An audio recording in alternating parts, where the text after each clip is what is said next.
Jules et Julie partent en condo. Une production de Protégez-vous en collaboration avec la Chambre des notaires du Québec.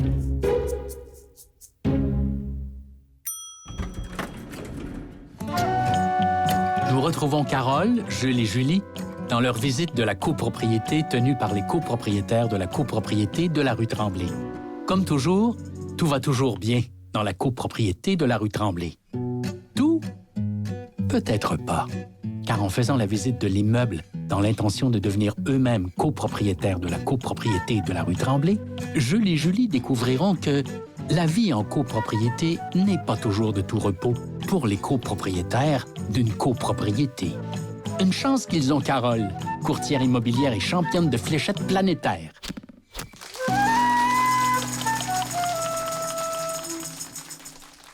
On poursuit notre visite, les amis? Certain.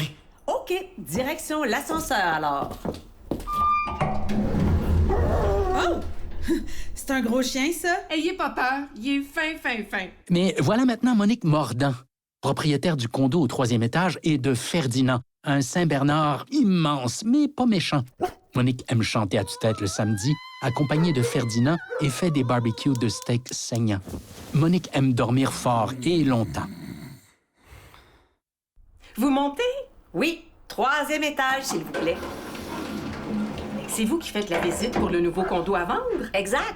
Monique Mordant, enchantée. Je suis sur le conseil d'administration. Jules. Julie, Enchanté. On risque de se voir si vous achetez. C'est important, les assemblées générales. Oui, Carole nous a bien renseigné là-dessus. Ben là, pas seulement Carole.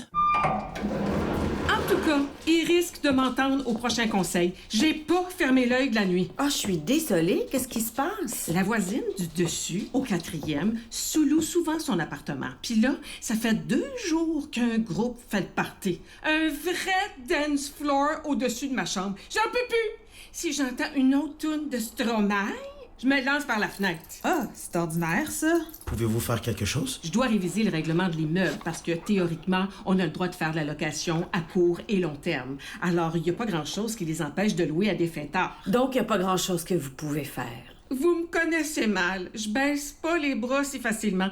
Quand ça concerne mon sommeil, je suis une vraie teigne. Je pensais aller explorer du côté de la jurisprudence. On a le droit de louer, c'est écrit dans la déclaration de copropriété, mais si je disais que ça devient une activité commerciale, là, ça pourrait devenir illégal. Mais pourquoi donc? Parce que ça changerait la vocation de la copropriété. De la rue Tremblay. Pardon, continuez. Ça ferait passer l'immeuble de résidentiel à commercial parce que louer, ça peut être considéré comme activité commerciale. Et c'est sur ça que je veux insister. Moi, j'ai pas de problème à ce que les gens louent un peu quand ils vont en vacances, par exemple. Mais quand ça se transforme en dance club parisien, là, c'est trop. Je comprends. Puis en plus, ça sent le pot partout dans les couloirs. Ah, ça, c'est peut-être pas les fêtards. Ah non? Ça serait qui, alors? Ben, ça sentait pas mal le petit joint au rez-de-chaussée quand on est passé. Ben ça, c'est étonnant. Il y a juste M. Magot et notre président qui sont là. Bizarre, en effet. Peut-être que M. Magot a besoin de se détendre de temps en temps. Oui, ça lui ferait pas de tort à celui-là. Il est toujours bien fâché quand il vient aux assemblées. On va continuer notre visite, mais on vous souhaite bonne chance avec les parties en haut. Merci. Et n'oubliez pas, si vous achetez... Dans la copropriété de la rue Tremblay, venez aux assemblées. Certain, on n'oublie pas. Ouais. My God, il s'en passe des choses quand on est propriétaire. Ouais. En tout cas, sur ce point-là, ça changera pas ben notre appartement. On a un party par semaine qui fait trembler les murs chez nous. Ça, c'est vrai. Au moins ici, les planchers et les plafonds ont l'air bien insonorisés. ouf, ça c'est une autre histoire. Attendez d'entendre Tom Magot sur les aléas de plancher. J'ai bien hâte de vous la raconter, celle-là.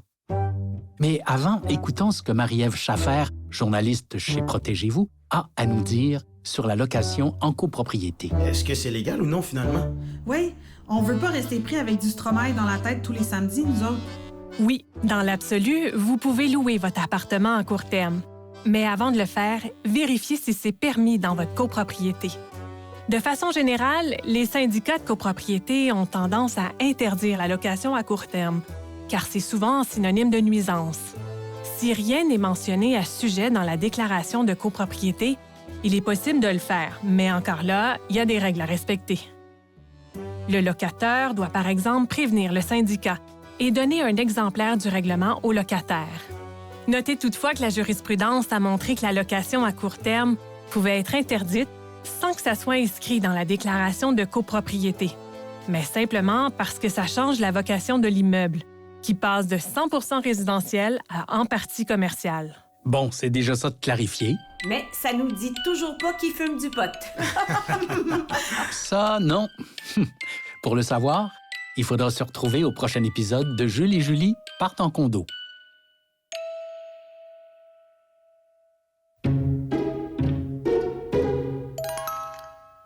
Jules et Julie Partent en condo.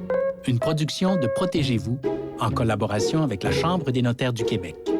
Avec la participation de Marc Bélan, Alex Dufresne, Patrick-Emmanuel Abélard, Isabelle Brouillette, Nathalie Mallette et Paul Amarani. Création, Coyote Audio. Scénarisation, Alex Dufresne. Réalisation, Stéphanie Mignacca. Prise de son, Underground. Suivez Jules et Julie partent en condo sur pv.ca/balado.